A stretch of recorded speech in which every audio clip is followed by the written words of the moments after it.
A special session expected to get underway tomorrow in Mississippi. Lawmakers will talk infrastructure issues, the possibility of state lottery, and the settlement money from the BP oil spill could be added to the agenda. Corey Howard gives us a preview.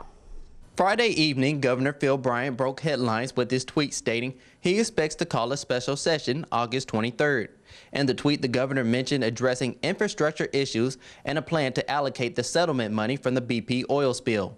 Governor Bryant and Lieutenant Governor Tate Reeves both made statements saying they believe a bulk of the money should go to the coast. And the argument from the Gulf Coast legislators is that since they had to deal with the bulk of the damage from the oil spill on the Gulf Coast, that they ought to receive the bulk of the spending from the statewide settlement. What I'm hearing right now is that the coast 3 to 6 counties would get 75%. The rest of the state might get 25% for infrastructure. A split of approximately $750 million spread out over 10 years. And if the coast does receive 75% of this money, Senator Polk says they could receive less funding from the state. So if we end up giving the bulk of the money to the Gulf Coast, then I think that the Gulf Coast should be aware that they may not get as much of the state pie as they used to.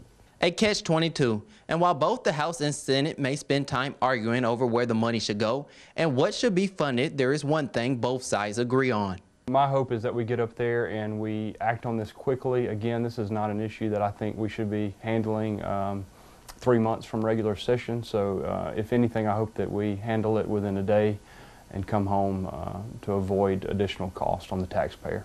Corey Howard, Twin States News.